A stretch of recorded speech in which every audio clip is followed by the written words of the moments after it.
And if you want information about how to access all of the course materials online, the archives, there's also information here in these little pink slips.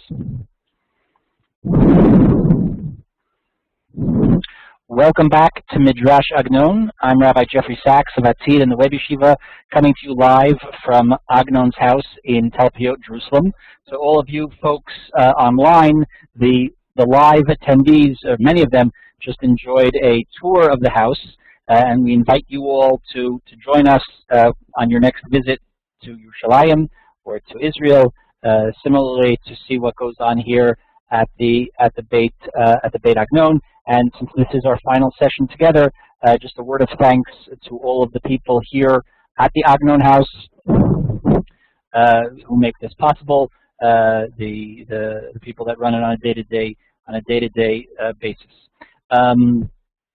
We have, for the past 2 weeks, we've been reading, last week at some length, Agnon's great novella, Bilvav Yamim, in the Heart of the Seas, his great tale of Chibat Zion, of Ahavat Haaretz, love of the land of Israel. Very quick recap. It's a story written in the 1930s, although the earlier germs probably precede the first publication by at least 10 years, perhaps even more. Published in 1934 in its first published form, but set in the mid-19th century. We don't know exactly when it's set. That's one of the questions in terms of trying to date the story, date when it takes place. And I think Agnon probably we'll see now. Agnon may have put in some curveballs, which he would enjoy doing, which makes it a little bit unclear exactly when it takes place. We know that one of the Nilbavim, one of the pilgrims, one of these fellows that's going up to Eretz Yisrael, is the younger brother of a character from a different story that I've mentioned, Hanidach. That story takes place, we know from the specific dating in that story takes place in 1815. So it seems that this story has to take place 20 years later, 30 years later, plus minus. This group of Olim, of Nilbavim, a word that Agnon coined, which the translator translates as the men of good heart. The men of good heart. You could also translate it as the enthused, the hearties, the lovers, because it's from the same root as lev, heart. They're making plans to go from Buczacz, which happens, of course, to be Agnon's own hometown, to make Aliya up to Israel. About 10 men, about 7 women. We talked quite a bit about that, how many people there actually were. They're joined by this mysterious character, Hanania, who's not from Buczacz. He's somebody that's been wandering around Europe trying to find his way to Eretz Yisrael so long that he's not even sure if Eretz Yisrael, or he begins to wonder, is the land of Israel, is it a real physical place that you can get to? Or is it something that exists in the realm of Agadah, of fantasy, of dream, of imagination, or in the realm of heaven? Not some place that we can get to down here on this earth, but he rejects that idea. He knows he can get there. There are many, many hints and resonances with Hasidic teachings, with the Baal Shem Tov, and particularly with Rabbi Nachman of Breslov, who famously had said, wherever I go, wherever I walk, I'm always walking towards Eretz Yisrael. They make their way from Buczacz to the Black Sea, from the Black Sea to Constantinople, from Constantinople by ship to Jaffa, from Jaffa to Jerusalem. That's where we left them at the penultimate chapter last week. At a certain point, Hanania goes missing. Hanania goes missing. What happens, we know now at the end of the story, as they were about to board the ship, he got waylaid, he got detoured, because he knew that he was able to gather testimony to free an abandoned wife, an aguna, a woman whose husband had disappeared. It turned out that he disappeared because he had been hung by his neck as a bandit, but what can you do? Even Jews are bandits sometimes. And his wife and his children, had been waiting his return. She's stuck, of course, not knowing what happened to him. If you've read the story, you know the details of Hanania's involvement with bandits and highwaymen who aren't necessarily bad folk, but you know they don't earn their living honestly, that's for sure. And he's able to free this woman from the chains of Igun, the chains of Aguna, and to release her. But because of that, he misses the ship. Because he's missed the ship, he has this idea that his handkerchief, the only thing, the mitpachat, the only thing left to him after highwaymen, after bandits had mugged him earlier, he takes this handkerchief, we've mentioned before, the mitpachat as a sign, as a symbol in Agnon's writing in other places of redemption, of miracle, of all types of things. I posted to the website Agnon's famous essay, famous story, The Kerchief, where he develops that at length. We studied it together last year. He takes the handkerchief, again, borrowing a page out of the playbook of the Baal Shem Tov, spreads the handkerchief on the water, sits on it, book in hand, and sails ahead to the land of Israel. Because the Bilvav were on a regular, conventional ship, and they get stuck in a storm, and the boat has to turn back to Constantinople and then set out again. He actually gets there before them on his miraculous way, his magic carpet, as it were. And when they get to Jerusalem, the first Shabbat in Jerusalem, he's actually there waiting for them, where he tells them the story of his miraculous arrival. The final chapter, here we are, the final chapter on page 123 in the book, the final chapter. And you know, we made this available as a PDF for all you folks. I know a lot of you read it, but you know, get yourselves the book. It's good to buy books. It's good to have books on the shelf. This book you can, here in Israel, you can get it in a lot of used bookstores, a lot of used bookshops. And you can get it for like $2 on Amazon used. So there's no reason. You should buy books. Unless you want to tell me that you'll buy it in Hebrew, and you'll read it in Hebrew. Then you don't have to buy it in English. Chapter 14, the final chapter. Shchenim l'shchina, in the presence of the divine presence. You see here that we were talking about the translator a minute ago before the recording started. He tries to capture, in Hebrew, the title of the chapter is Shchenim l'shchina, which literally would translate as neighbors of the Shekhinah, neighbors of God's divine presence, because they were living near the Western Wall. But the translator tries to capture something of the pun in the Hebrew by translating as in the presence of the divine presence, with a capital P. After the Sabbath, our comrades hired themselves a dwelling near the Western Wall, the windows of which directly face the site of the temple. I remind you, I think we looked at the picture last time, yes? Here's what the kotel looked like in those days. Where are we? Here we are. Here. In other words, this is the kotel in 1856, which is probably not much after they got to the old city. So in one of these ramshackle buildings, someplace, they rented, does it look much different than what it looks like today? Like the buildings that overlook the old city today, they were probably a little bit out of the price, out of the budget of the Bilvav. But in those days, there were these ramshackle houses. Those of you that read Tehillah, either with us or on your own, remember the description. That's, of course, much later. That's a story that takes place in the 1920s. But remember the description of the decrepitude of the old city. Probably hadn't changed much in the 70, 80 years between this story and Tehillah. On the contrary, probably only got worse. So they rent a dwelling near the Western Wall, facing the Makom HaMikdash, facing the Holy Temple. It was widely known that every righteous man who comes up from outside the land of Israel must begin by falling from his original level. Now, this is a strange idea, because we think going up, Aliya, reaching Israel, what a great spiritual achievement.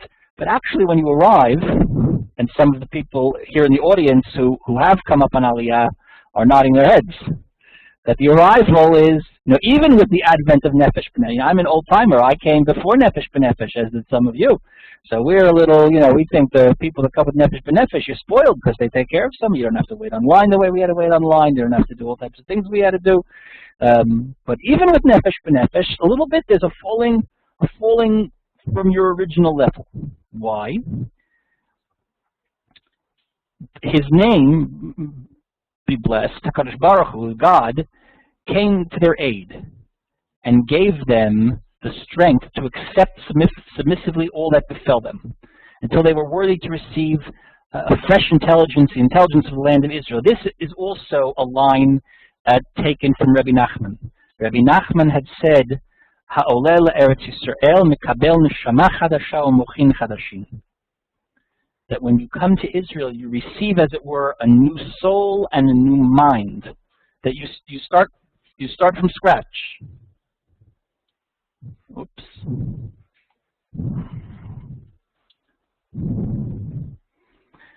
And you start from scratch when you come to Eretz Yisrael, and you almost like you're, pardon the expression, as if you're born again. Maybe that's why Hanania starts off, pardon the expression, in his birthday suit. He's left with nothing but the handkerchief covering himself. The handkerchief. In the first session, we talked a little bit about this idea of the handkerchief as a symbol. Maybe the handkerchief itself is a symbol of the Shekhinah, of God. Maybe the handkerchief itself is a symbol of the soul. Unclear. But this idea that coming to Israel is one is born again.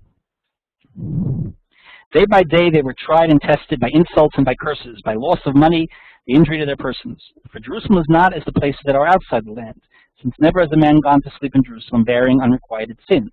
Day after day, the Holy One, blessed be He, settles the day's accounts in order that the spiritual debts of Jerusalem might increase and multiply. In other words, outside of Jerusalem, if you sin, so we all on our ledger we have merits and we have sins. And on Yom Kippur we do an accounting, and at the time of death we do an accounting. But Jerusalem's not like that, says the narrator. Jerusalem, you have to pay up you have to square your accounts every night. Because it can't be people would go to sleep in Jerusalem, in the holy city, with like a spiritual debt. So because of that, there's sometimes a bit of suffering. So when you come up on Aliya and you suffer for some reason, you have some unpleasantness, you have a bad encounter at the bank, you have an episode with the plumber, someone was rude to you on the bus. I mean, we could sit here all night giving examples. So these are what the Sephardic Savta says, a kapara. A kapara, it should be an atonement. That my sufferings, is that so open? My sufferings should be an atonement for my sins, because every day we have to go to sleep with a clear account. Folks online, pardon me, I'm going to pause for a second because I'm just having problems here with the projector. So I just need to unplug it and plug it back in. Give me 3 seconds.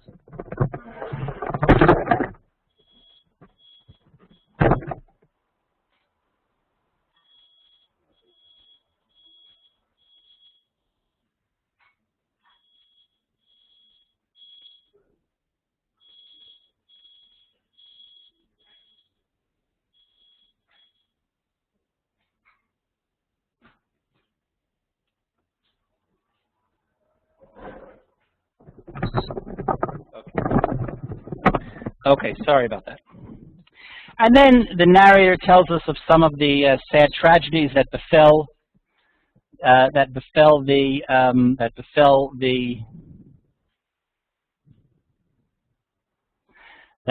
is the sound okay? In the past, I never had any of these problems. Okay. That befell them. Pesel, the daughter of Rabbi Shlomo, perished from the kick of a mule. Fega perished from blows of Yishmael, meaning an Arab, but it wasn't that an Arab beat up on her. It was like, remember the debate with the plumber that we mentioned a minute ago? So the water carrier came, they had a little discrepancy, the water carrier dumped the water on her, she caught a chill, she died. But our men of good heart lovingly accepted everything that befell them, not rebelling at their suffering or making claims on the divine presence. Instead, they bore with all their losses and comfort themselves, saying that tomorrow the Holy One, blessed be He, would redeem them, and then all their troubles and distresses would be over. Now, that's an interesting idea, and it's rather subtle. That God would tomorrow, not tomorrow, the next day, would redeem them. Because even after having come up from the exile, made the trip from Buczacz all the way to Jerusalem, they were still not redeemed. They were still not in a state of redemption. They were still, to some degree, in a state of exile. Because even though they were residing in the Holy Land was not yet redeemed. God had not yet returned. The Messiah has not yet come. The temple has not yet been rebuilt. And they are doing something to advance that by arriving in Israel. And here Agnon is portraying a certain modern Zionist notion back onto this pre-Zionistic age, or the age before political Zionism, which only started afterwards, towards the latter part of the 19th century. But this idea that you could be in Israel, in the land of Israel, and still not yet be redeemed is a stark idea, because we should contrast it to later notions of Zionism.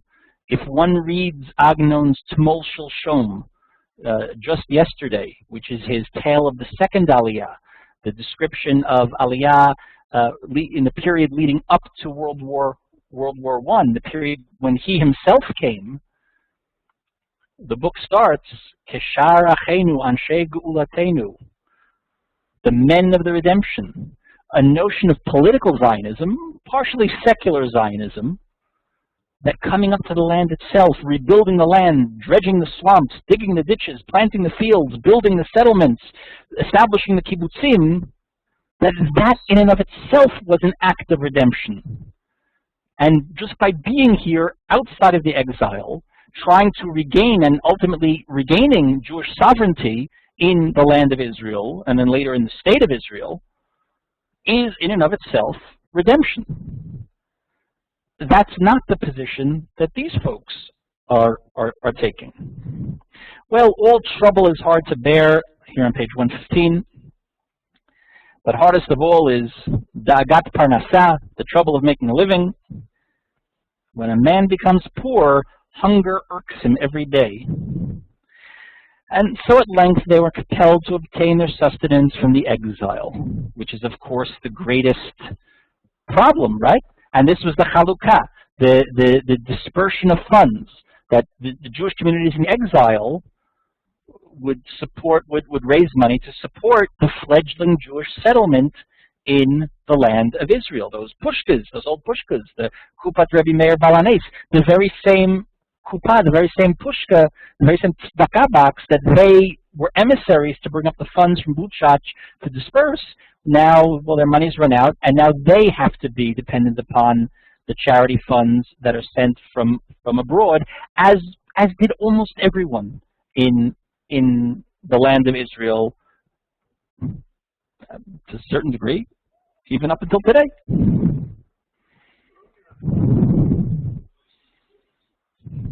Yeah.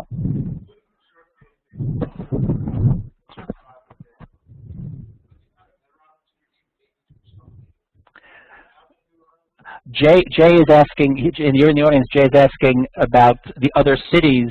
There were, of course, other settlements. At this point, not too many. Up in the Galil, in Tveria, Tzfat, Yafo, Jerusalem, there weren't that many other places to live, but it was financially problematic all over. So what would they have done up there? Right. Maybe, but it's true that there was poverty all over, it was bad all over. For the purposes of this story, there's no doubt but that these pilgrims are coming to Jerusalem. For the purposes of the story, you know, that's obviously the destination. For the purposes of a tale about Chibat Zion, before political Zionism, Jerusalem was the destination. And even later, if you've read Smol Shom, has anybody read Smol Shom? Yeah. Has anyone online read Smol Shom just yesterday in English? I actually posted in the links. I posted the first two chapters and the last two chapters, the first two sections and the last two sections of a very, very, very long novel. There's a very good translation of it that came out about, I don't know, 10 years ago. There's this dichotomy between Yafo and Jerusalem. Yitzchak Kumer, this Ole, who also comes from Buczacz, he comes on Aliya, he lives in Yafo. In the same period when Tel Aviv is first being established, when Tel Aviv is a suburb of Yafo instead of the other way around. And then he goes and spends a quarter of the book in Jerusalem, and then he goes back to Yafo, and then he comes back, I don't want to give away the ending, meets his end in Jerusalem, and this back and forth between Yafo and Yerushalayim plays into this question of what's going on in the land of Israel in those times. And so at some length they were expelled to obtain their sustenance. They were obtained this.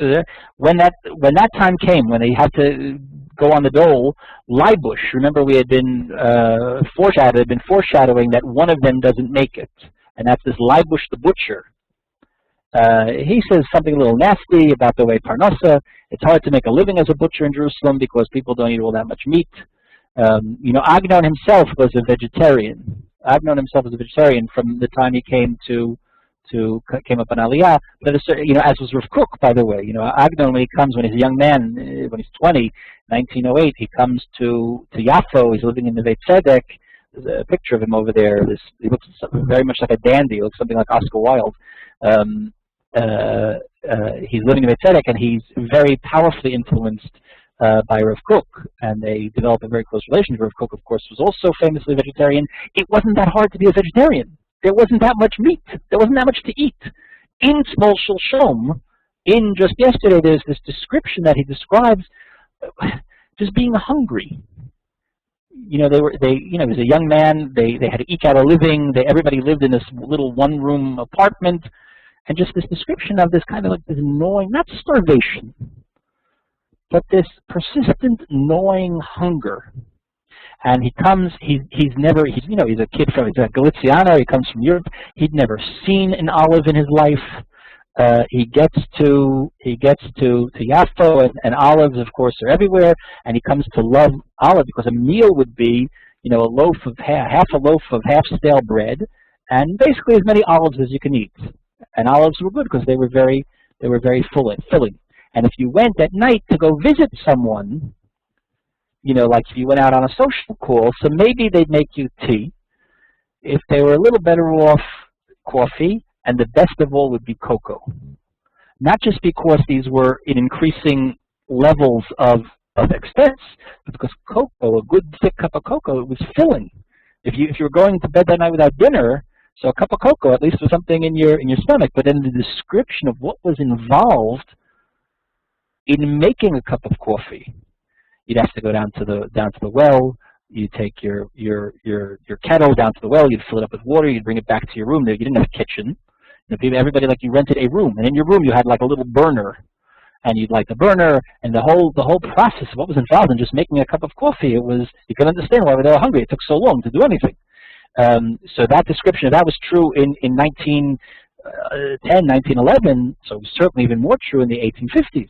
When our story is set. So Leibush didn't make it. He goes back to Buczacz.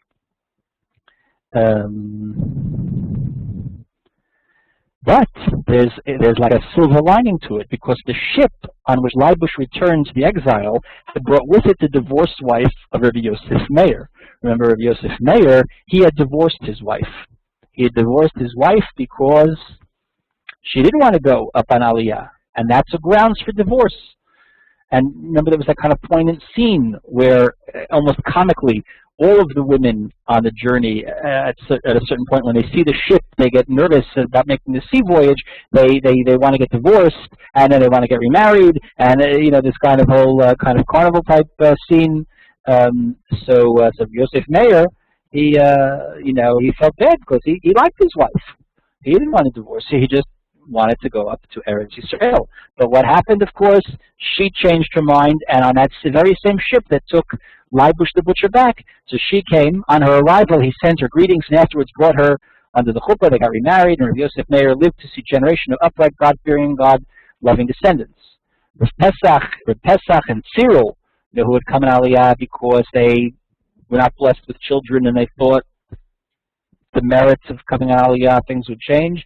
They too were likewise found worthy in the course of the residents of the holy city, and their house was built by sons and daughters who in due course of time were enlisted in legions of the Lord of the universe. And then, after a certain amount of time, all of the Bilvavim, they meet their end. I don't know if it's at the end of 120 years or at a certain point later, but they were found worthy to be buried in the soil of the Holy Land of the Mount of Olives at Jerusalem, facing the Temple Mount, the Temple of the Lord, at the feet of the Holy One, blessed be He, until the time comes for them to awaken to everlasting life on the day which is written, and His feet shall stand that day upon the Mount of Olives.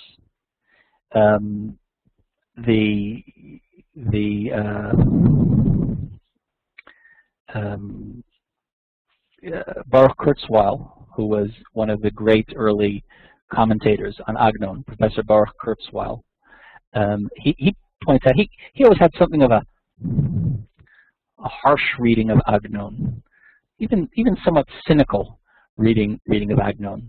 So he said, remember, we've described in the past how the story takes place on two levels, right? There's the realistic tale of the folks that actually travel by ship, and there's the miracle tale of Hanania, and we could almost separate the two stories. So on the realistic plane, it's a tale of the love of the land of Israel, but in the end, it's a realistic tale that it has a kind of cruel ending. They come, for some of them it works better than others. All of them have difficulties, principally financial difficulties, and then, they die and they get buried. I mean, as if they wouldn't have died and gotten buried if they'd stayed in the diaspora.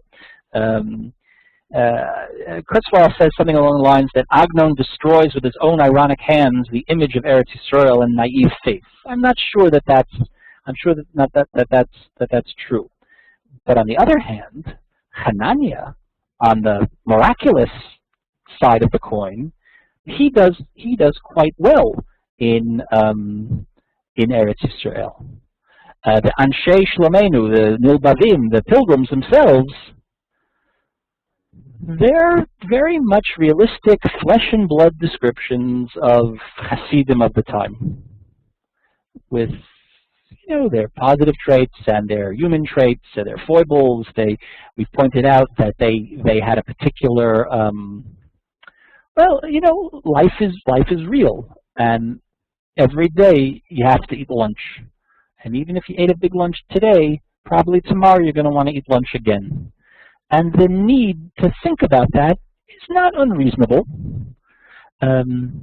It's not a mark of spiritual greatness, but it's part of the human condition, and it's not inherently bad. That's the description of the Bilvavim. Remember that scene at the fair, and the temptations of this world, the temptations of the fair, and etc. But Hanania is, if they're a description of kind of like realism, Hanania is a description of an ideal, of transcending Olam Hazeh, of transcending this world and reaching different types of heights. That comes back, that's an idea that comes back throughout all of Agnon's writings about Eretz Yisrael. This tension between the real and the ideal. So here's what happens to Hanania.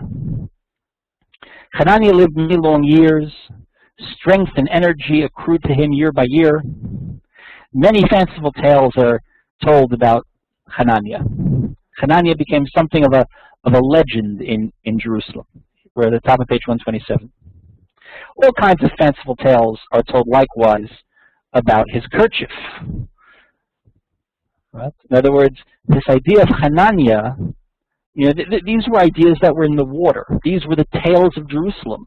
For many years afterwards, he became a famous figure, this miracle character that would walk around Jerusalem, and everyone knew about him, and everyone knew about his mitpachat and his fanciful journey.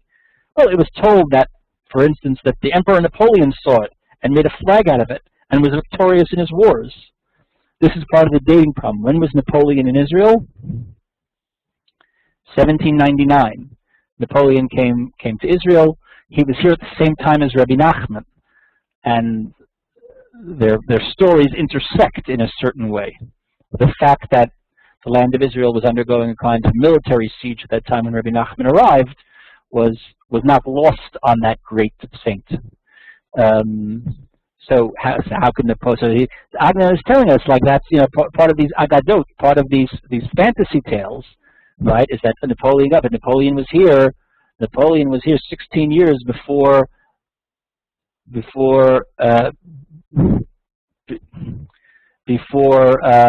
Hanidach takes place, and this is 20 years afterwards. So this is throwing a monkey wrench into all of the dating. On the day in which Hanania died on Rosh Chodesh Nisan. There's a mistake here in the translation on page 127. It says the day on which Hanania died was the eve of the month of Nisan, which you would assume means Erev Rosh Chodesh. It wasn't. It was in Hebrew. It's clear. He died on Rosh Chodesh, on the new month of Nisan, and because he was going to shul, and they're saying Hallel. He doesn't make it to shul because his legs are failing him. Hashamayim shamayim Lashem v'ha'aretz natan livnei adam. A verse from Tehillim, a verse from the Hallel that we say on Rosh Chodesh, on the new moon, on the first of the month. The heavens belong to God, but the earth was given to man. Which earth? Which Aretz? Eretz Yisrael. The land of Israel was given to us. And his dying words on Rosh Chodesh Nisan, the month of redemption, the month of Passover, V'ha'aretz natan livnei adam, that we inherit the land. When he came to these words, the heavens of the Lord had given the sons of man, his soul departed from him in purity. They came and closed his eyes and covered them with his kerchief. Now the final page, The sages and rabbis of Jerusalem have long desired that all that befell Hanania should be put on record in a book. So now the narrator is narrating at some point in the future. Maybe it's even contemporaneous with when Agnon is writing. Again, I remind you, the narrator is not necessarily the man who lived in this building. But let's say it is. For the sake of argument, let's say the narrator of the story is none other than Shai Agnon, the Nobel Prize-winning author, who had this very curious habit of injecting himself as one of the characters in a story that took place, in this case, at least 80, maybe 90, maybe 100 years before the story is written and published. A character who's also a teller of tales of Jerusalem, who bears the same name, whose wife has the same name, whose father had the same name, who, in all intents and purposes, is a projection or a retrojection of himself. And all these years, the stories of Hanania would grow the way that tales grow, and the sages and rabbis wanted that everything that befell Hanania should be put on record in a book. But because of all the reasons that these things don't happen, it was deferred from day to day and from year to year until I came and wrote all the adventures of Hanania in a book, which I've called Bilvav Yamim, in the heart of the seas. This name I have given to this book in memory of Hanania, peace be upon him, who went down to the heart of the seas and came forth peacefully. I haven't left out anything. I have heard, and I have added nothing more than my soul advised. I'm telling you it exactly the way it is, except for the things that I added in. Which are those? What difference does it make? Some will read my book. Now here's the conclusion which we looked at previously. Some will read my book as a man reads legends, while others will read it and derive benefit for themselves. Yesh yikru'u b'sefer ka'adam hakorei b'sipurei agadot. Fables, legends, agadot. And others will quote it and gain benefit. With regard to the former, I quote the words of the book of Proverbs. Here you have it on the screen. The screen is back. Right. I don't. Okay, you'll have to take my word for it. Yeah, that's the last page. But a good word makes the heart glad. A good word makes the soul rejoice and delivereth from care. What's the purpose of agadot? What's the purpose of fantasy stories, of fairy tales, of fables? Well, to make the heart rejoice, to raise up the downtrodden. But of the latter, the folks who want to read the story and gain some benefit, well, about them we say in Tehillim, those who wait for the Lord, they shall inherit the land. Who inherits the land? The people that are waiting for God. Now it's very unclear what's going on here. These two verses, these two types of readers.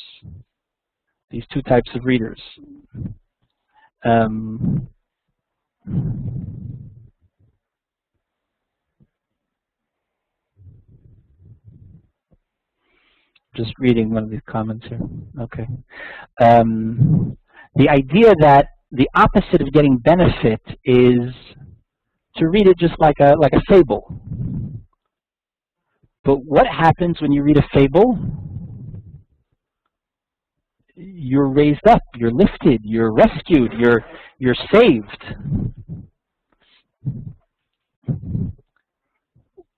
What do the Jews in the exile need? Well, they need a little bit of rescuing. They need to be saved. Pardon me, I'm again trying to reconnect the projector here. I think there's something wrong with the electricity. It's always something, isn't it? No, but honestly, people that were here in the past, we never had these kinds of problems.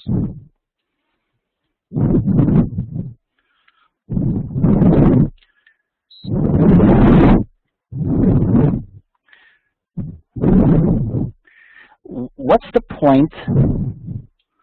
What's the point?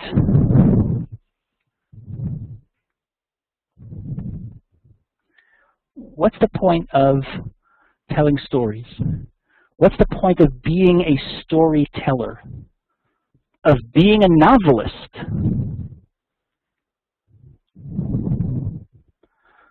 That is not a rhetorical question. I'm hoping someone will have an intelligent thing to say.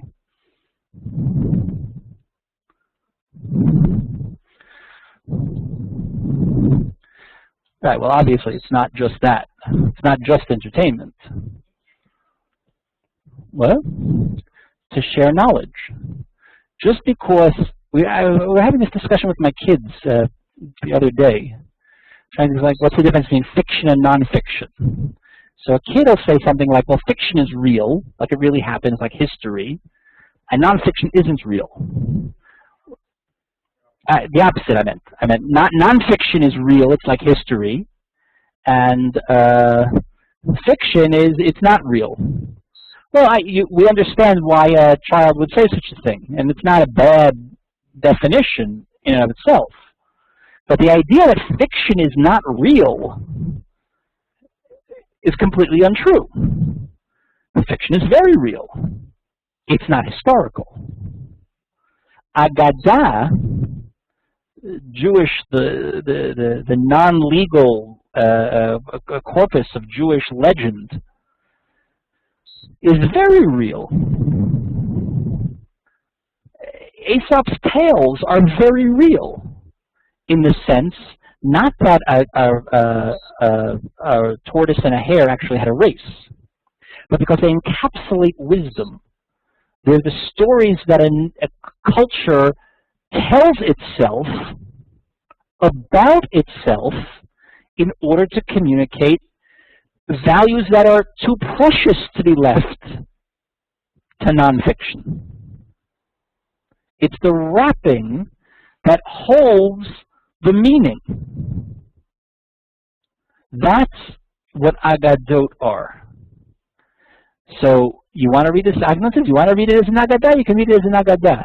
But the purpose of that Agadah, particularly when we're telling stories of Eretz Yisrael, is to give people trapped in exile,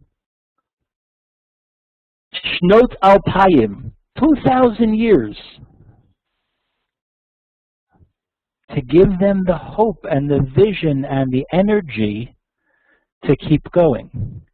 For most of that time, those ideas were encapsulated where? Where did we see them? In books. In books. That was the image of them sitting on board the ship with the book of Hanania on top of his mitcachat with the book. And as we move towards the land of Israel, and actually have to deal with draining the swamps and building the kibbutzim and developing a society and developing a culture and reviving a language and all those things, so there's this tension, this struggle between the book culture and the doing. And that's a struggle which, is still alive and well today. And in one way or another rears its head every day on the pages of our newspapers here in Israel. Questions about the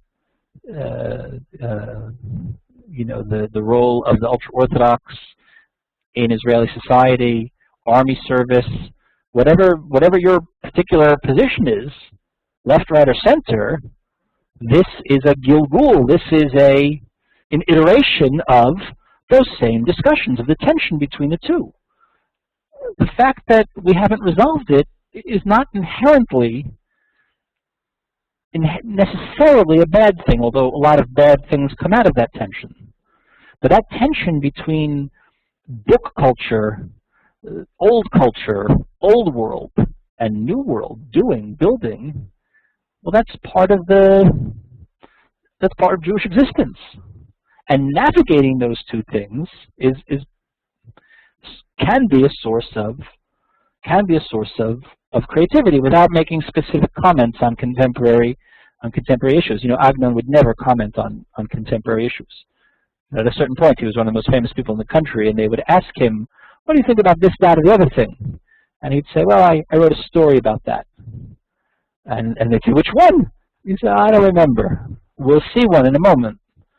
And even if you knew which story he meant, so you'd have to assume that you were able to interpret the story correctly.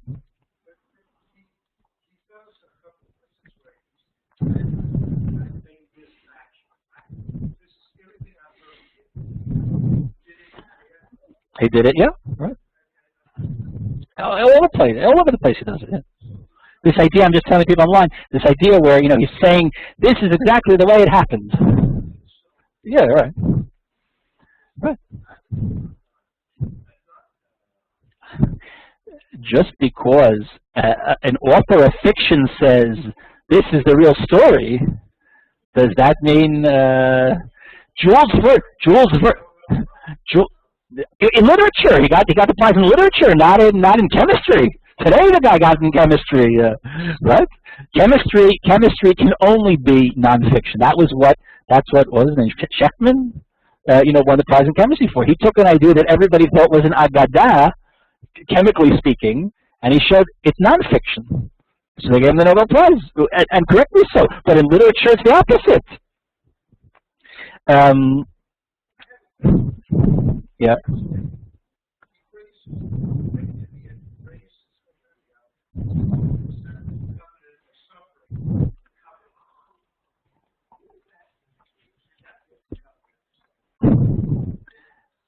Where are you reading? 120.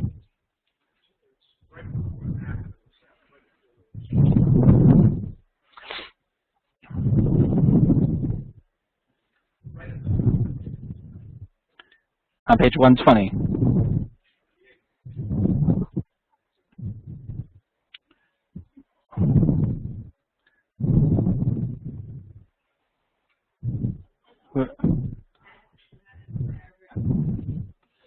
Well, anyway, the covenant of suffering means that, like we said, in other words, that things don't always work out, and you accept a little bit of suffering with dignity, knowing that it ensures your reward in the next world, because you're paying up what you owe in this world.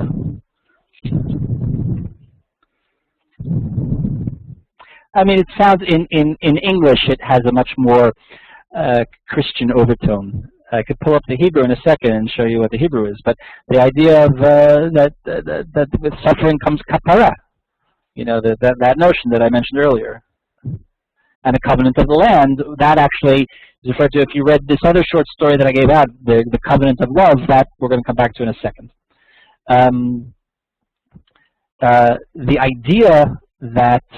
idea of these two proof texts at the end, one the reward for the people that read it as an agadah, as a folktale, and one for those that are a little more pragmatically minded. But this is, on one hand, this is typically Agnonian ambiguity and playfulness, because you can read that last paragraph 10 times and still not be sure what he's talking about. Which is better? Right? In other words, he says, well, some people read it this way and some people read it that way. For the people that read it this way, X. For the people that read it that way, Y. But why? Why WHY? Like what's the benefit of this? What's the benefit of that? Is he making a value judgment? And if so, which is better, and which less so? But all of this coming from someone who injected himself into the story as a Mesaper Agadot, a teller of tales, and not just any teller of tales, a teller of tales about Jerusalem, who gives them the energy and the gumption to keep going during their difficult journey. And B, that's the narrator, Agnon, Shmuel Yosef ben Shalom Mordechai Alevi, the narrator, the character in the book, rather. But B, Shai Agnon, the man, the writer, the real person, he's the Mesaper Hakadot. Those 23 volumes, what are they? They're the Agadot.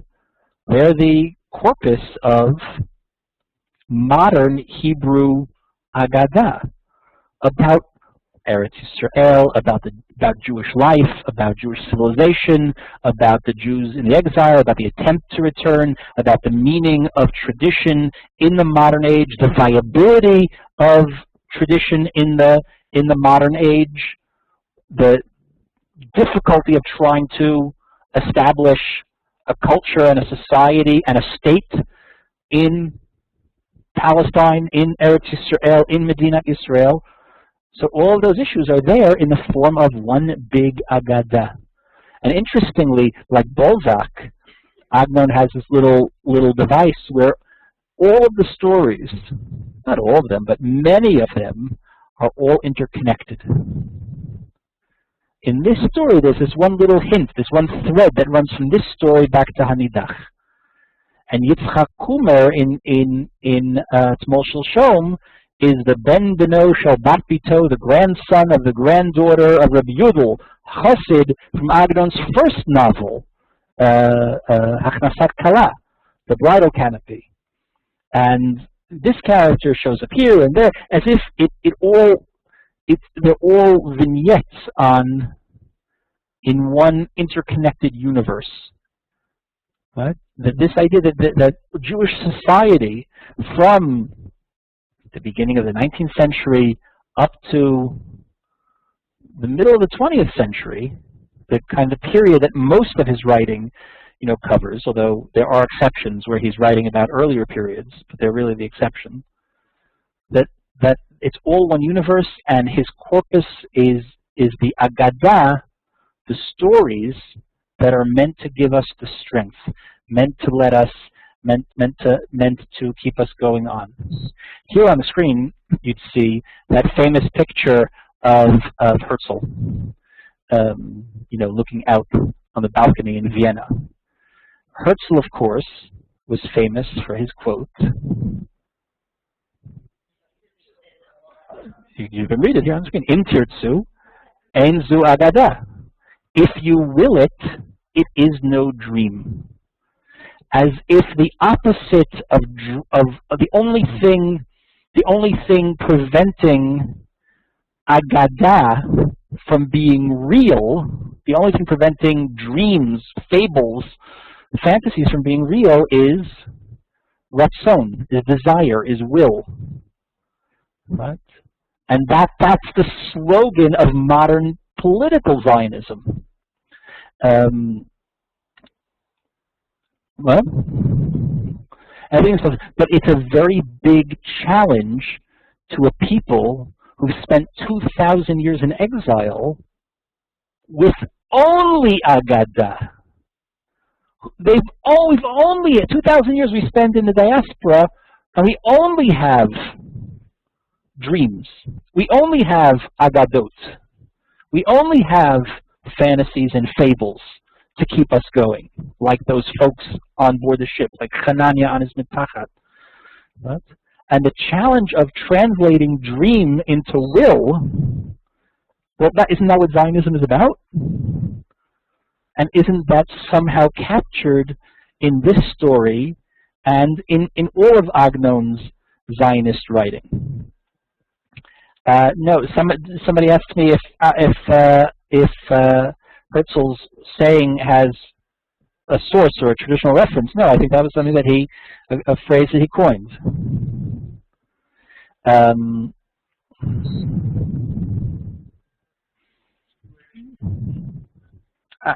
So now I'm going to answer all of my questions that I laid out for you.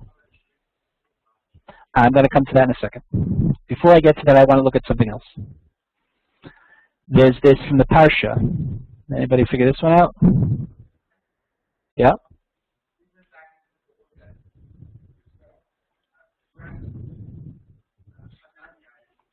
Oh, yeah, yeah.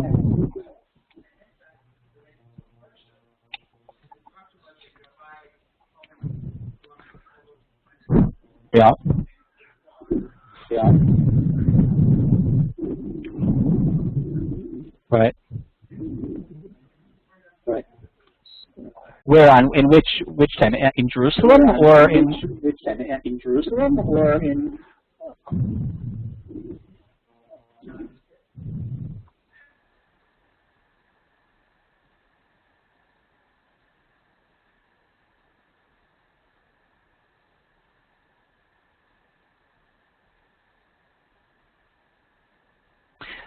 Someone here asked about in chapter 6 when they get to, where were they for Shabbat? Wherever they were for Shabbat. What? Yeah. So Yazlovich. Yeah. So when they get there for Shabbat, so the Gabbai calls them all up and somehow mysteriously knows them all by name, except for Hanania. But then that turns out to be, well, that there's two things. One, it points out that Hanania somehow occupies this different rung in the socioeconomic, but also it turned out that this Gabbai knew them, and none of them remembered him, none of them recognized him. But he had been from Buczacz, so he knew them. So this mystery, how does he mysteriously know all their names? You know, like, I think there in chapter 6, he's painting this idea that, you know, when you go traveling, like, weird things happen. You know, you show up in a town, you've never been there before, and suddenly they call you up. This happened to me once. I was someplace for Shabbat. I was someplace, it was during the week. And so, and the Gabbai called me up for an Aliya, and I didn't know who I was, because it was exactly what happened here. He knew we had been in YU. He knew me. I had forgotten him, and he remembered my name, or he picked up my tallis bag and saw my name, or whatever it was. But you know, it's like it's a little unsettling when you go to a strange place. But it turned out because he knew them from before, because he'd been from Buczacz, and he knew that they were the Bilvav Yamim and they were going up, but they didn't remember him.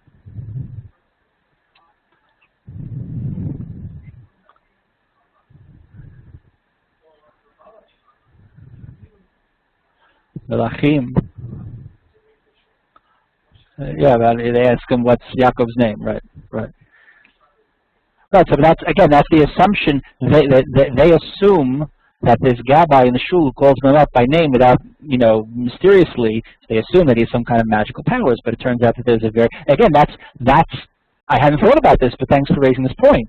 It's an example of this idea that, oh, we think something miraculous is going on here, and really it's quite garden variety, right? Because from their perspective, you don't see the miracles, right? You know, being able to differentiate a miracle. You go to shul, somebody calls you up for an Aliya, and they know your name. You think it's a miracle. The guy must be an angel or a prophet or something. No, it's a quite simple explanation. They're on the sea. There's a storm. They're saved, and they go, "Oh, where's our miracle?" What do you mean? You were just saved from drowning, right? You know, like that joke about the guy, you know, there's a flood and everybody's fleeing. Yeah, there's certain jokes you always just tell the punchline. The punchline is God says, "What do you mean? I sent you a boat, and I sent you a chopper, and I sent you whatever." So the same kind of thing. So it's probably that the mistaking the normal, the natural for miraculous, and the overlooking the miraculous. It's probably just part of building that whole thing. To go back a step, the whole point I made a moment earlier about agadot, I think that's why. And again, it's just speculation on my part. It's just speculation on my part. Yeah, Sherry here points out that in normal life, mundane explanations come to mind first. But when you're in a foreign or an exotic situation, the miraculous comes to mind first.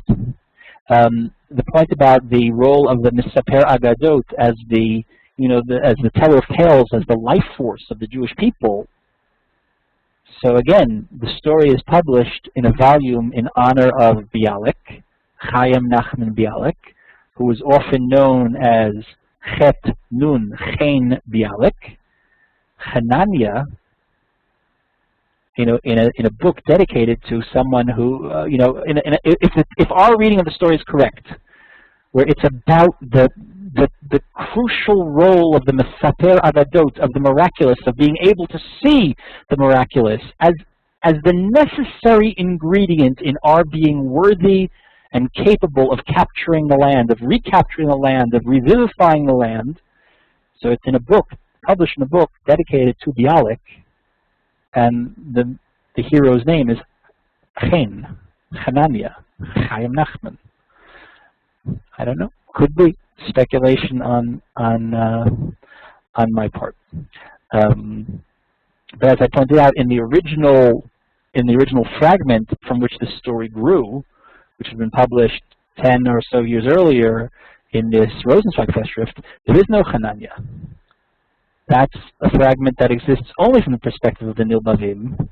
Hanania is later added into the story as it grows.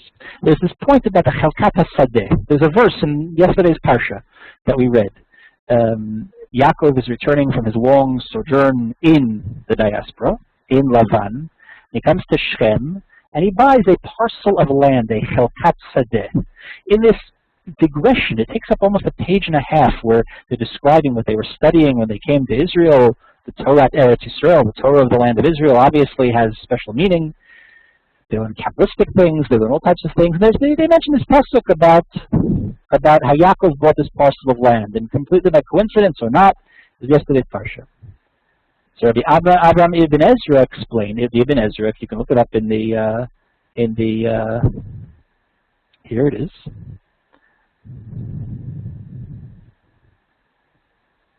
Where's the Ibn Ezra? Here. No, but I have the Ibn Ezra itself here. Here. Chelkat HaSadeh. So the Ibn Ezra says, what does it mean that he bought a portion of the field? A part of the field. The part of the field this verse mentions is to inform the great value of the land of Israel. And he who has a share in it is as one who has a portion in the world to come. That possessing the land in this world grants you something in the next.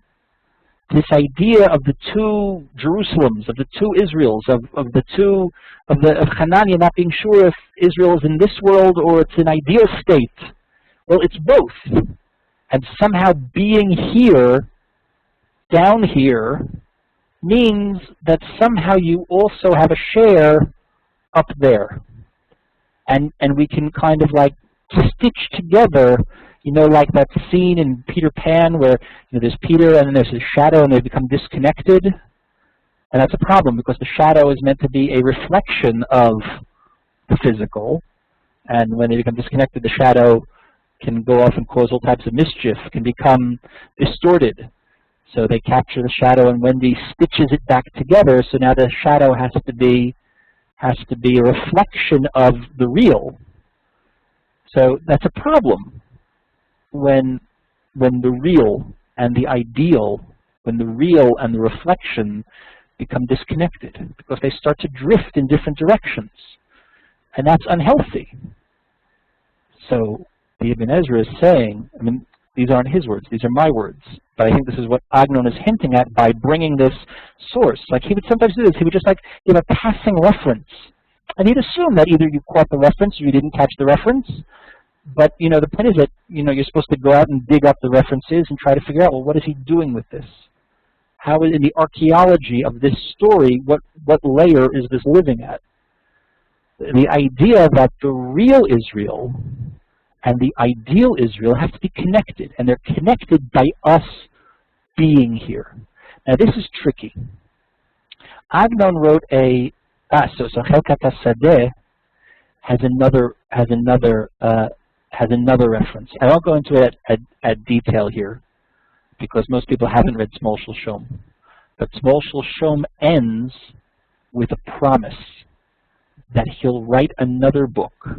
There'll be a sequel to this story of the second Aliya, and that will be called, the name of that book will be called Chelkat HaSadeh. If you go to the trouble, and I hope that I've inspired you enough, you'll want to read another book, read Smol Shel Shom, and even in translation, right? And when you see the trials and tribulations, you want to talk about suffering and the trials and tribulations of coming on Aliya, which is what the book is about. I read the book. I came on Aliya, I was joking before about Nefesh B'Nefesh. I had it quite easy. All of us, Baruch Hashem, relative to what they went through in those days, none of us here trained a swamp. None of us, I trust none of us have had malaria as a result of our Aliyah. And, maybe some other machala, I don't know. But we've all had it quite easy. But you read Smol Shel Shom, and you read, and anybody that's come to Israel, anybody that's come on Aliyah, and those of you listening to us from afar, take the lesson to heart. So you'll read Smol Shel Shom. If something doesn't resonate with your experience, then you have to leave and come back again. Right? But I read it, and that's compared. He'd come on Aliyah, 90 years before me, to a much different reality. And when he left Buczacz, he wasn't going back. When somebody left, whether they went to America or they came to Palestine or wherever it is that they went in those days, you said goodbye to your parents on the train platform, you were never going to see them again. You say goodbye to your siblings, you're never going to see them again. That's not like that for us. Certainly not today. We think about what it was like to call America, 15 years ago. It was a hassle, right? I still have, on my keychain, I still have my last asimon to make a phone call, in the phone. But to call America, you'd have to call the operator. They'd call you back. Now it's completely different. Now my mother and my children are on Skype every day, and they're seeing each other. It's a different world we live in. But the Cholso, in all cases, if you read it and it doesn't have a resonance with you, it's impossible. It's impossible anybody's come out Aliyah, and the novel won't resonate with you. So that novel, which has something of a tragic, has a tragic end, ends with this promise that the sequel, which was never written, it was probably, he probably didn't really intend to write it. It was one of those playful things. He says that book is called Chelkat HaSadeh, the portion of the field. The portion of the field, the people that come and live in Israel have a share in the world to come. In a very different work called Sefer HaMedinah, not yet translated, which was a collection of satires, very satirical stories of things, here in the land of Israel. Satires of the Jewish control of the land of Israel. There's a little introduction. Pardon me, I'm going to pause again for 10 seconds.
In this Sefer Medina, which is this satirical piece, he has a line in the beginning, in the preface, where he says that for many years he wanted to write a book about the Medina. Now the Sefer HaMedina, to call the book of the state, is itself a pun on Plato's Republic. Plato's Republic in Hebrew is called Sefer HaMedina, right? Which is meant to be this philosophical work about government, about democracy, about society, about how a society governs itself and regulates itself. And Agnon writes this very biting satire. There's one there about taxes, the title of which I can't translate. The pun doesn't work in English. It's called, if you'll catch it, Al HaMisim. Instead of Al HaNisim for Chanukah and Purim, for the miracles, Al HaMisim on the taxes. Anyway, we don't have time to go through all of that. But in the introduction he says, I wanted to write a story I wanted to write a book about Jewish society, although some of the stories were actually written before the establishment of the state. The book itself was published only afterwards. And he says, but there's a problem, because the state is a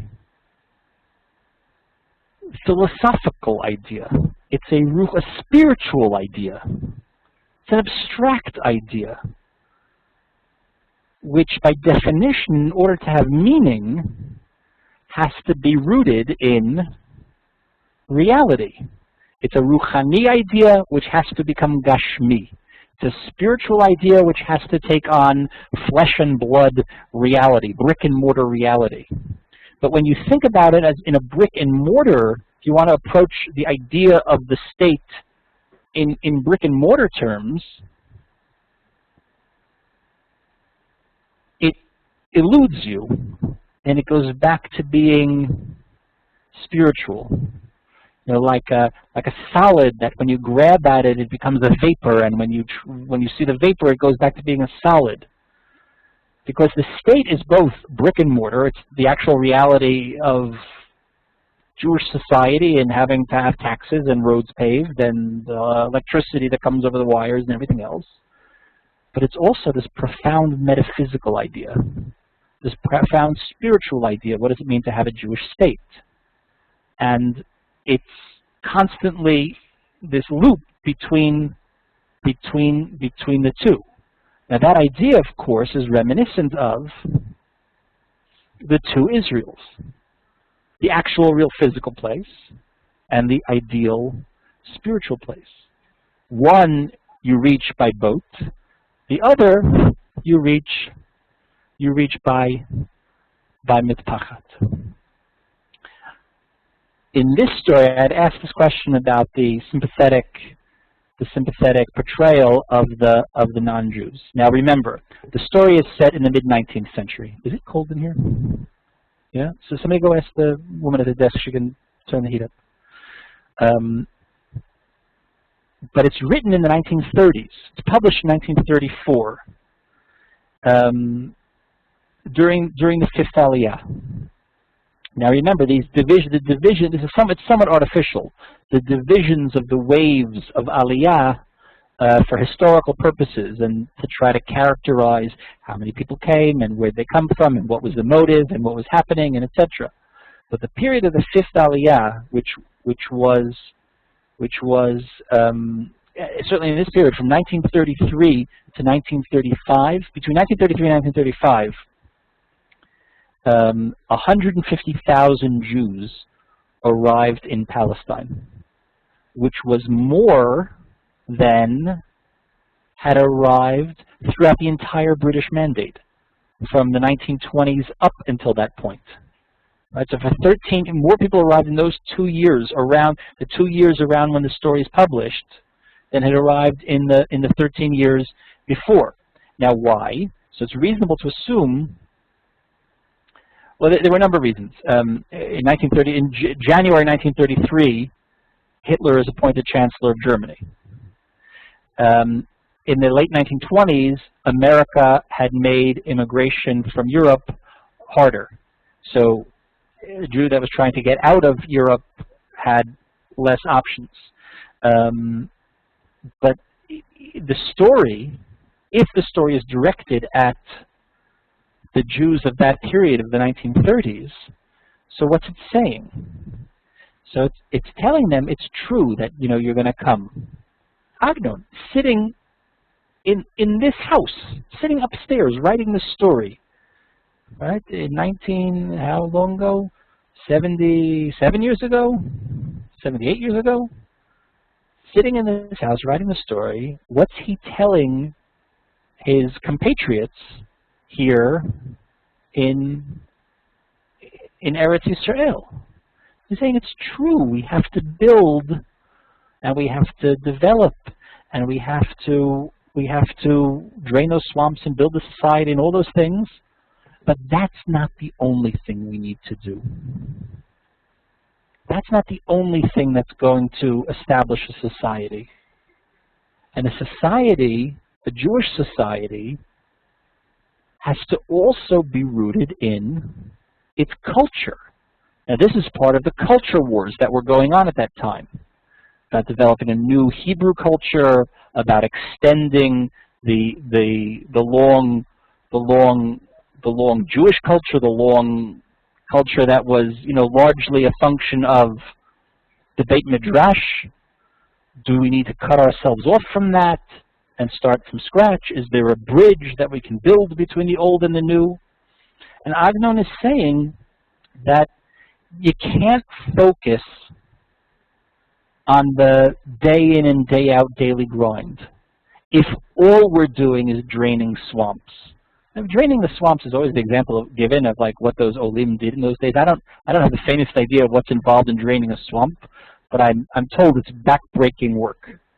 I understand it's backbreaking work. And I understand that it was probably really, really important back then. I think now what we've done is we've gone back and put water back in all the swamps, which is not to take away from the accomplishment of those swamp drainers wherever they were. They had to drain the swamps because they had to get rid of the mosquitoes, right? Because they brought the malaria. But now we went and we put like jacuzzis back or something, but we don't have the mosquitoes or we don't have the malaria or whatever it is.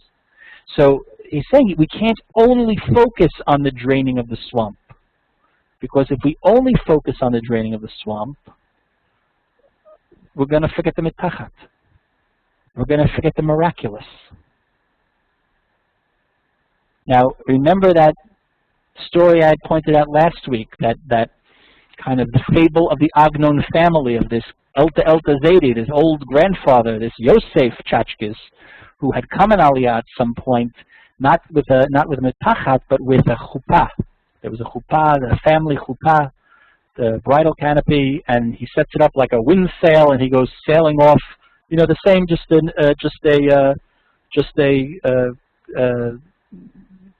kvetch on the same theme. But what does Agnon say there in parentheses? He says everybody thinks that was the miracle. I don't think that was the miracle. The miracle wasn't that he got here by sailing on a mitpachat or on a chuppah or through a magic tunnel, carried by led by a goat, or through a rabbit hole, or what have you. The miracle was that he came at all. And if we forget how miraculous it is that we're here, whether we're here or we're sitting in, wherever some of you folks are sitting. Actually, quite a few of you are here in Israel. You should come join us here next time. But whether there's Howard, he's in California.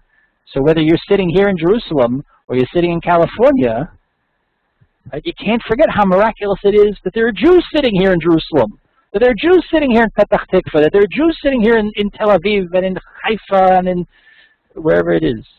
Right? And they're winning Nobel Prizes. Right? Nobel Prizes in literature, Nobel Prizes in chemistry, everything in between. If you forget how miraculous that is, and we only focus on this, so when you focus on this on the lower and you forget about the higher, when you know about like the ship and you forget about the kerchief, so ships, they get tossed around at sea. Sometimes they make their port, sometimes they get sent back to port. Things are going to work, things are going to fail. It's a gamble.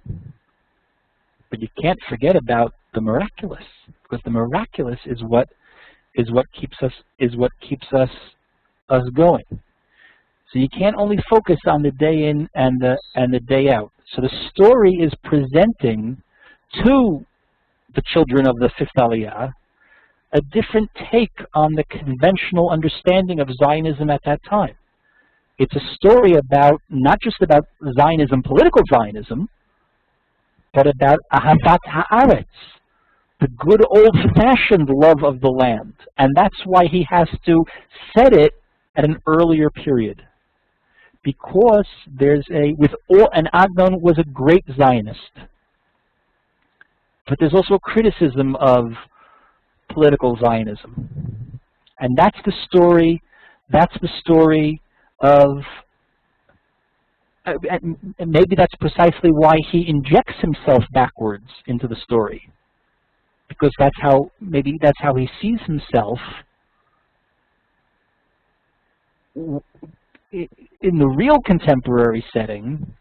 Maybe that's how he sees his role in the land of Israel, in the state of Israel, as an author.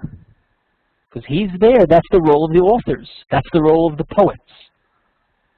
To remind everyone of the mitpachat, to remind everyone of the miraculous level, to remind everyone of the cave and the goat.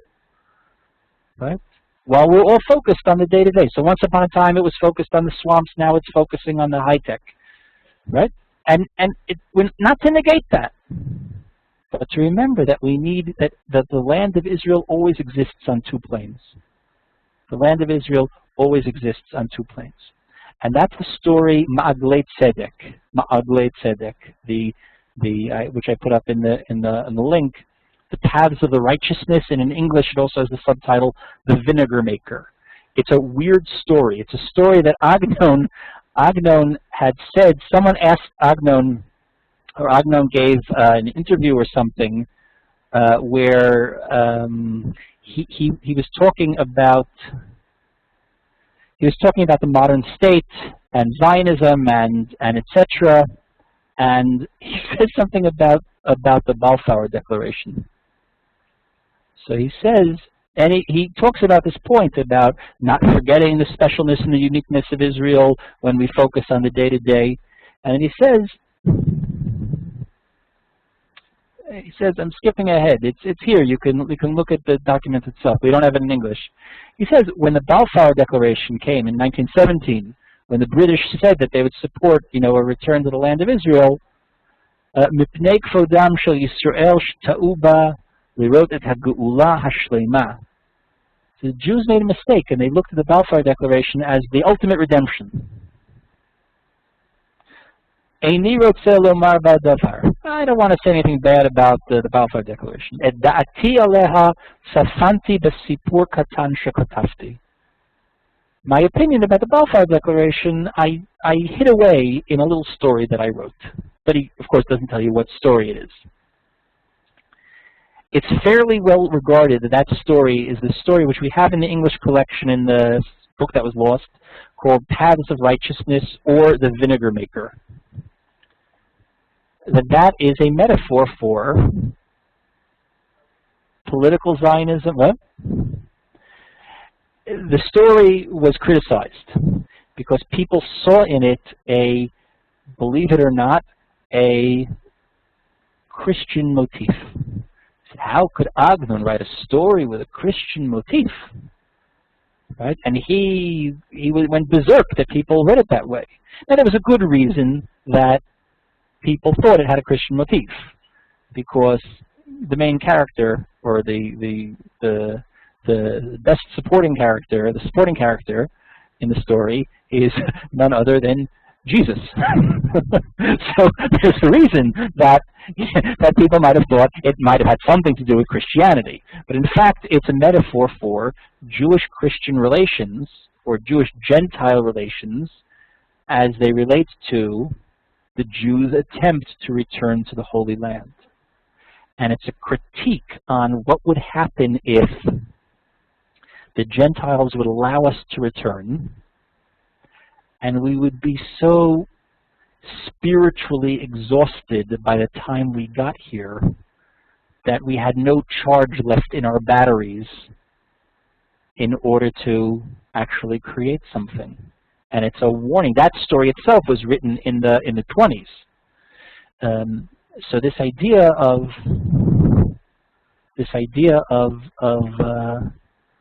Zionism, and in our story, we have this very sympathetic portrayal of the non-Jews. Why is that? Did anybody have any thoughts on that particular question?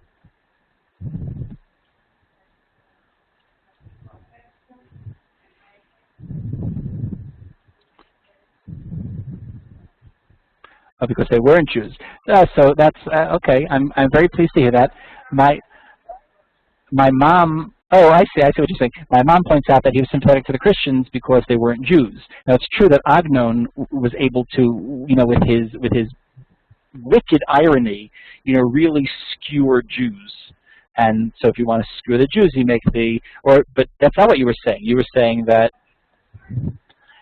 because so he's sympathetic to the Christians because they're not Jews, so they don't have a share in the world. So that's an interesting idea. That's an interesting idea. No, but it's also, again, it's a story it's a story about the love of the land of Israel. He's speaking to Jews. January 1st, 1933, Hitler comes to power. And suddenly people are scrambling like rats trying to get off the sinking ship to find a way out. And they're coming to Palestine. Okay, we're glad to have them. But he's painting a picture of Chibat Zion, love of Zionism, love of Zion, not of Zionism, where these Nilbavim, these pilgrims, are coming up, not because they're fleeing anything. On the contrary, Buczacz is like just an inch away from heaven. Buczacz itself is almost, we saw this idea that Buczacz itself is we saw in that description from the Irum Lo'ah, in the first session, where he's describing in that memorial volume for Buczacz. He writes a story where he tells the story of how the Jews first got to Buczacz. Who were the first Jewish settlers of Buczacz? They were people that were on their way to Eretz Yisrael, and they got stuck there for 400 years. Right? But they were on their way. And Buczacz is a place which God himself put on loan some of the splendor and holiness of Israel and contained it there in Buczacz. They're not leaving because they're fleeing persecution. They're not leaving because there's a pogrom. They're not leaving because Hitler came to power. On the contrary, everything there is wonderful. They have parnasa, and they have families, and the Moel himself has to come with a knife and sever their feet, because their feet are rooted in Buczacz. So the sympathetic portrayal of the non-Jews, I think, is there to heighten this idea that there's a different reason maybe to want to come to Israel.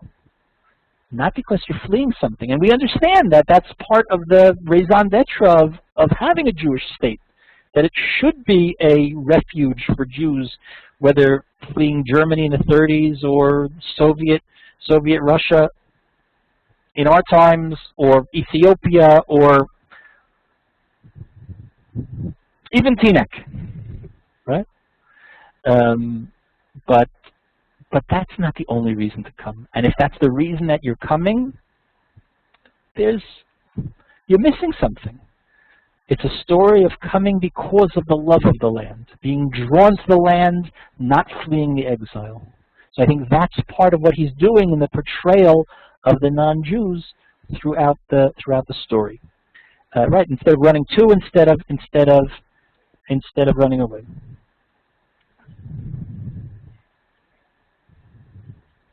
No. 1924 he came. Well, again, and it's from his personal experience. He first came in 1908. He was 20 years old, or 21 years old, depending which birthday you use. Why he came then, there's actually a very good essay by Dan Leor, who's Agnon's biographer, but there's a separate essay which is only available in Hebrew. I could send it to you if you'd like, examining Agnon's relationship to Zionism, why he came then, why he left Buczacz. You know, the fear of being drafted into the Austrian army was always a fear.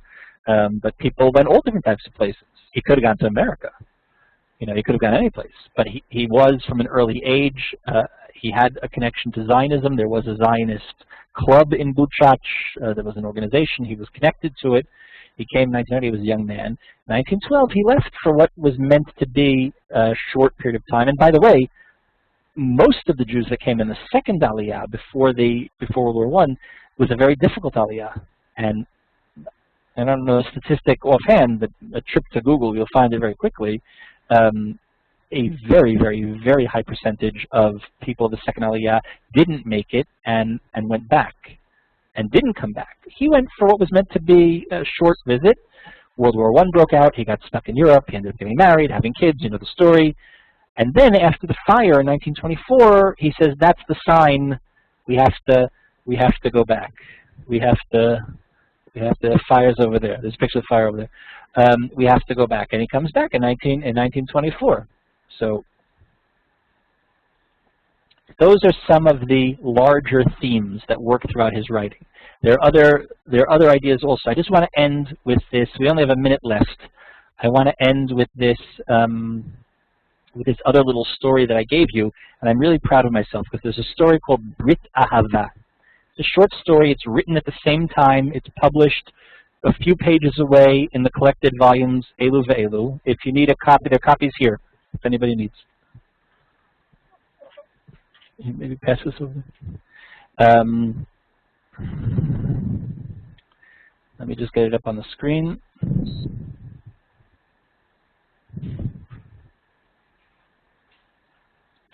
But I'm really proud of myself because it appeared, it was published.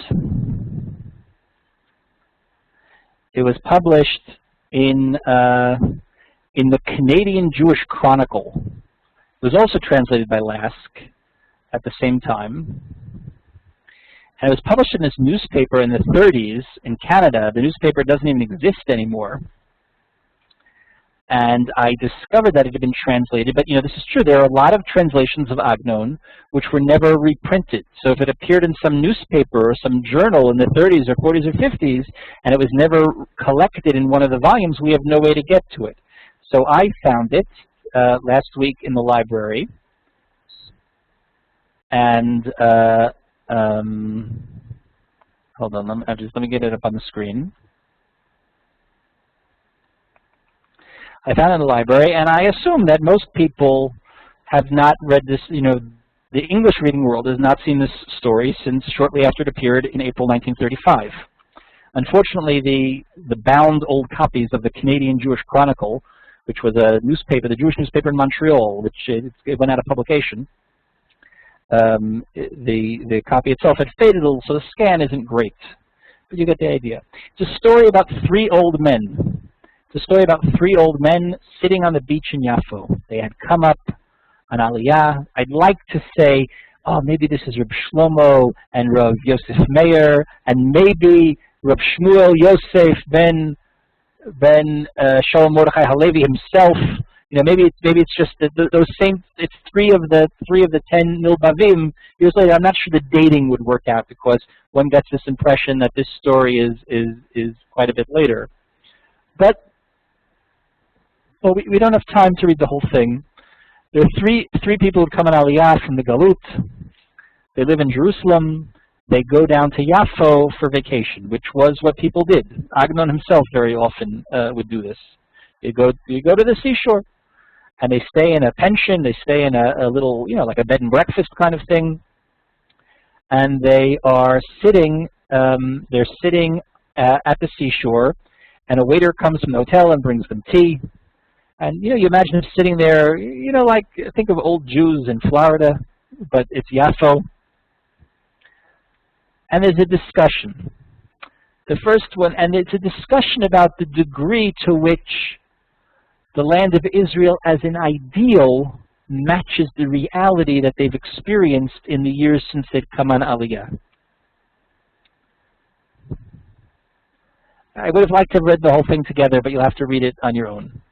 The eldest started the conversation. There's no sun like the sun of Eretz Yisrael. Look, it's already going down, yet it still warms the body and enfolds the limbs like a robe. And as he said, we're at the bottom of the second column on the first page. As then he folds the limbs like a robe, and as he said this, he scooped his hand into the sand at his feet and sighed, Eretz Yisrael. Is there really an Eretz Yisrael? The same thing that Hanania had said, but this guy's actually sitting in Yafo. And he says, like, is it real? Don't worry yourself about that, rejoins his neighbor, the second one says. After all, Yafo isn't Eretz Yisrael. This is a kind of abstruse point that technically Yafo was not in the borders of the biblical land of Israel throughout a portion of Jewish history. And he brings a proof of that from the book of Jonah. Yes, replied the first speaker, you say that Yafo is in Eretz Yisrael. But is Eretz Yisrael Eretz Yisrael? We're at the top of page 2. His two companions glanced at him sharply and curiously, as if he was a lunatic had just been speaking. You wonder, said the speaker.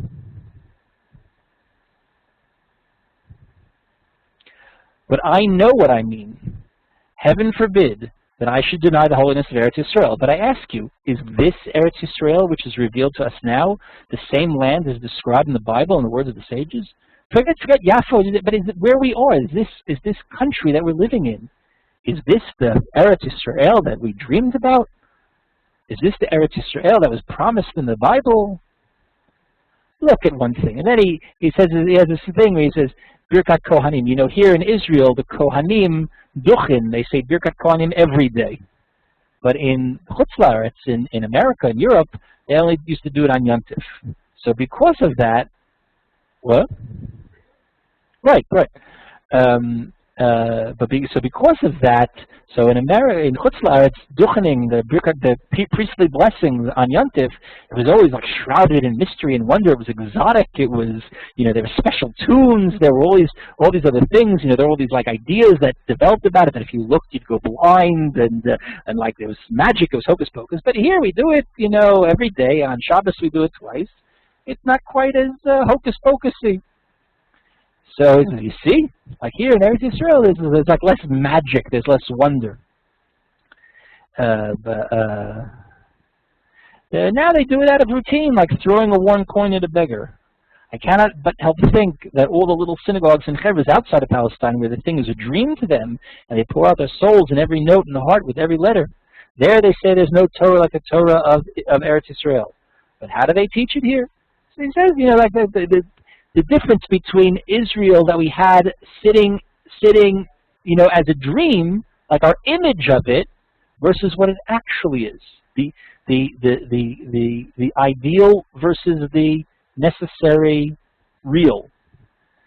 You are wrong, my friend, replied the second of the three old men. You lived all your life outside Palestine.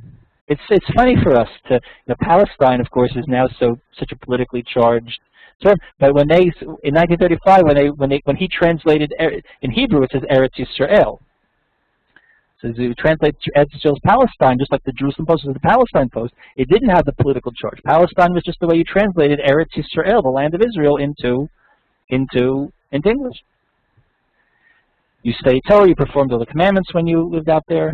You had your heart, you had in your heart the divine spark shining through the night of Galut, the diaspora of the exile, and you wanted to go to Eretz Yisrael. But you thought that you would measure the light of the Shekhinah by your own light. You thought that you would bring back its light with you, with your coming. It's like the candle which shone in a dark place, and you thought it was the sun until the sun melted it. You know, you had this ideal, so you came and, you know, you're disappointed. Then spoke the third of the group. As a rule, he used to speak slowly. The top of the last column. Now the words came tumbling out as if he were a messenger afraid that he might die before delivering his message. It's a good simile, my friend, the simile of the sun and the candle. Right? In other words, he had this image of Eretz Yisrael. He thought that image was the sun. It turned out it was really just a candle. I too have often felt disquieted and upset at not getting all the joy and peace I had expected out of my life here. But now I've seen it clearly. So, you know, these are old men. They're sitting there thinking, I came up to Eretz Yisrael, I thought life would be one way. Sometimes life, it's not exactly the way you think it's going to be.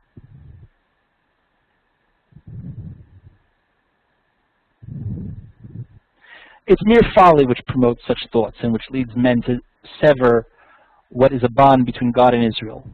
Our rabbi said that settlement in Israel outweighs all the commandments. Should we not then account it an extra measure of providence if we do not enjoy it? For so we are accorded the merit of fulfilling this holiest of mitzvot for its own sake. And though we are not holy enough to enjoy the meanest, simplest part of it, should we not ascribe it to the bounty of heaven that we're permitted to live in this holiest place?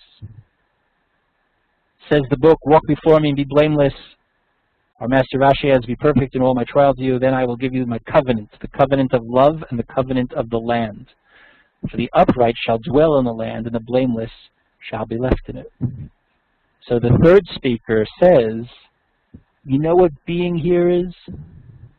It's the covenant. It's the covenant of love. Like Hanania knew about the covenant of suffering and the covenant of the land. So the covenant of love, the old Talmudic metaphor of God and the Jewish people, and which we saw in our story of the God himself coming back from exile to the Holy Land with the Jewish people.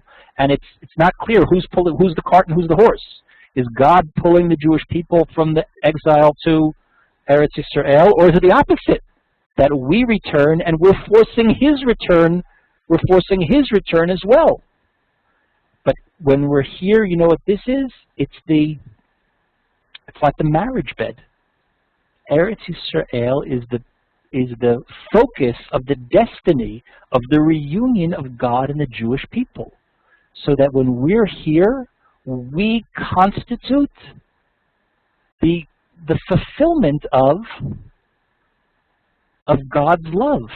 Our love for God, God's love for us, our mutual love for the land. So that's what it says. The third speaker says, don't hack me a chinik. You thought it was going to be this way, and really it was that way. You wanted it to be the way you dreamed, and dreams are never the way they are in reality. Grow up already, he's telling his two old friends. Just being here, like the Elta Zaidi, old man Chachkes, who came on a magic flying chuppah, but the magic flying chuppah is not the miracle. It's not the miracle. Well, that we all know. The miracle is just being here. And that, in a nutshell, is what Agnon in all of these stories is trying to tell us. And that's the message that we're supposed to remember, both for those of us that are here and for our dear friends who are joining us from afar, who we hope will be joining us soon. So I hope you've enjoyed, reading it, what I call learning a story. You can't just read it, you have to learn it. And I hope we'll have an opportunity. We'll send out an announcement about when the next series will be. From time to time, I'm happy to get feedback, of course. From time to time, we do this kind of multi-session looking at a larger work, which is of course difficult for people to make the commitment and the reading. And those of you who haven't finished reading the story, you have to promise me you're going to finish reading the story. You know, maybe next time we'll go back to what we did once before, where every session we look at a different short story, which, you know, creates less of a burden on people. But we're happy to get your feedback on what we're doing, and thank you all very much. I'll stay online if anybody has any questions.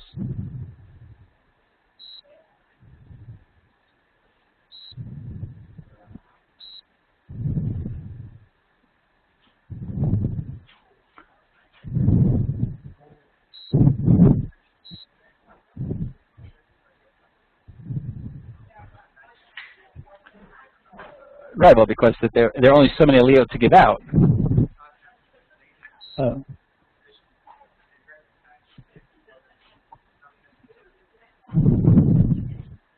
Right, no, yeah.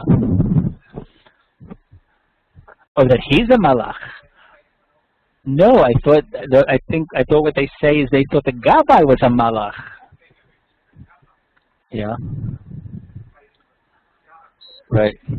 Right.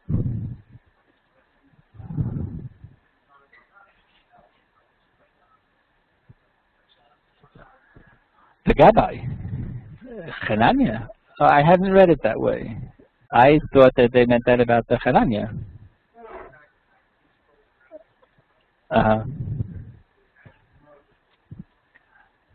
Yeah, except that he hadn't been on the mitachat yet at that point in the story. Yeah, yeah, yeah. I'm sorry, what's your name? About right. I don't have an answer to that question, right? You know, certainly on one level, it's just Agnon's playfulness. He's playing with the reader. I don't know. Right. No, maybe he's the Shechina. In other words, you could read it say he's. In other words, when you have a minion, the point of the minion is that really there are 11 in the minion. There's 10 and God. You know, it's hard to say that, but.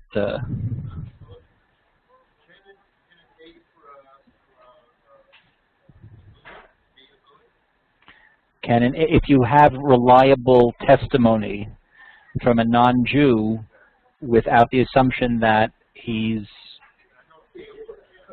no, but that's for other types of aid. A gambler can be an aid for, as we say, for mipnei aguna hakilu bo rabba. The Gemara in Gittin says mipnei aguna hakilu bo rabbonim, and we only need one witness. Normally, for everything, if you have a dispute who owes who $10, you need 2 witnesses.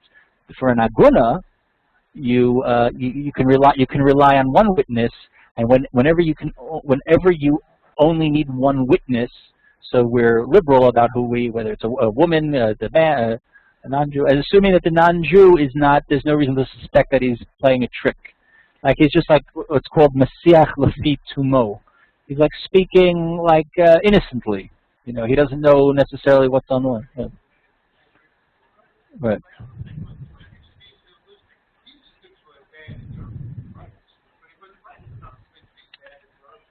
Right, but you can't divorce what you're writing about from the context in which it's being read.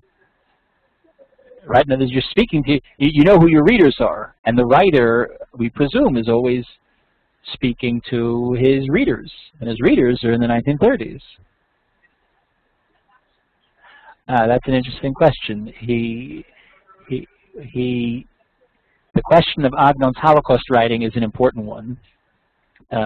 He doesn't write about it in the same way as, otherwise Aaron Appelfeld or etc. There's one story, we learned it together last year, called The Sign, or Hasiman, which is a very, very, very powerful story, which is it's a Holocaust story, but not about the Holocaust. It's a Holocaust story about what happened when they learned here. It's a biographical story in which he describes what happened to him when he learned about the destruction of Buczacz, and this kind of fantastical experience that he has on the night of Shavuot. So it's rooted in biography. It's rooted in actual events. We know when we know what happened to Buczacz when. We know when the news got here. It was the day before Shavuot, and it's a description of what happens to him on Shavuot and how he has this mystical experience in which basically he understands that he has to become the chronicler of Buczacz, so that when he writes stories about Buczacz set in the 1800s, well, that's also Holocaust literature. Not because it's describing the death camps, but because it's capturing, it's preserving the memory. Yeah. Buczacz, nice to meet you. Okay.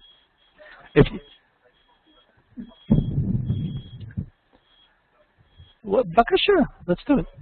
Okay. Okay.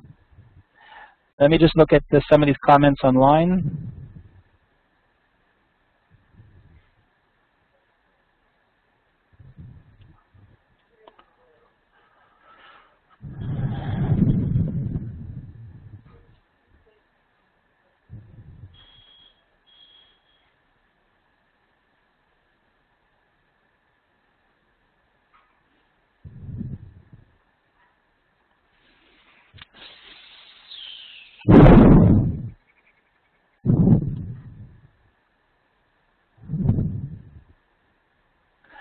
Esther, I thought of mentioning that. Yeah, that Chernyakhovsky. Esther, are you still online? Esther Block.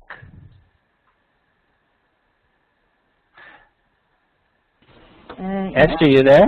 Oh, how do I do? Speak now. Hi, Esther. I hear you.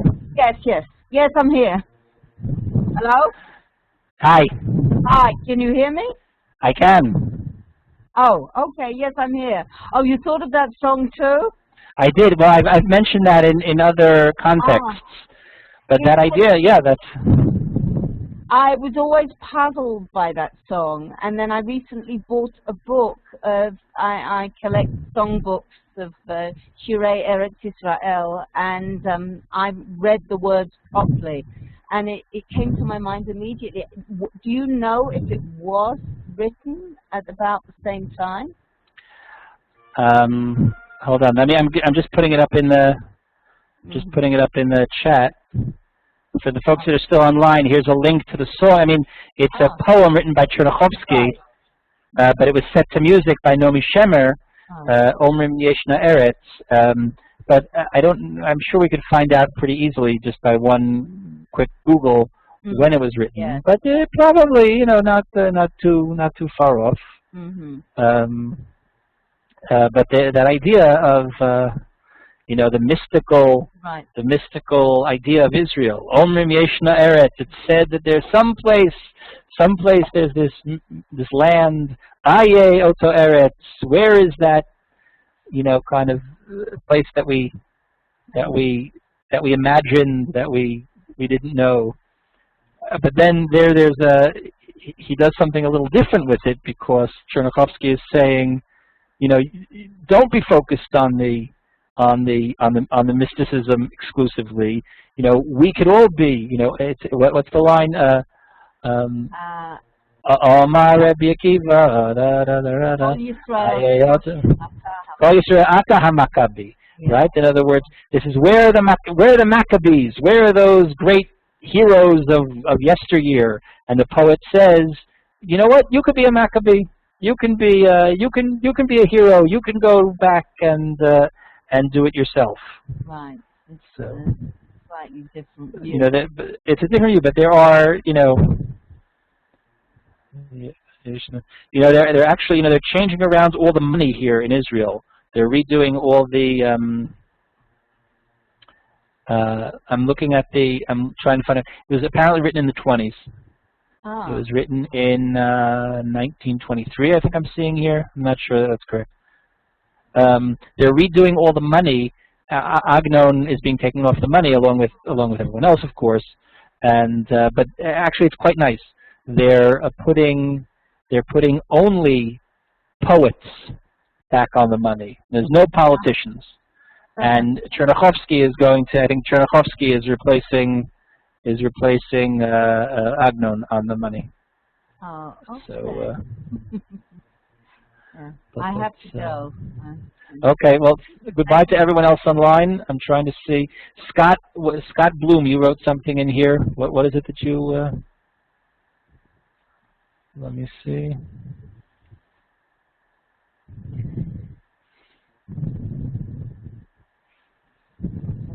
Oh, you wanted a copy, Scott? What did you want a copy of? The Zionism essay? Please. Yeah. Yes, please. So you know what? I'm going to ask you a favor.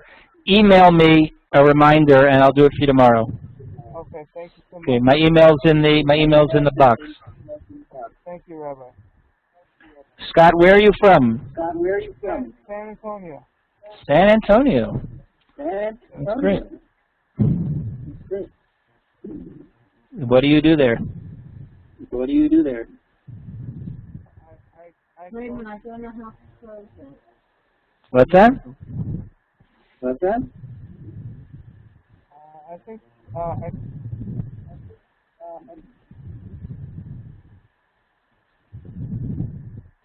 I'm having trouble hearing you. Maybe you can type it in the chat.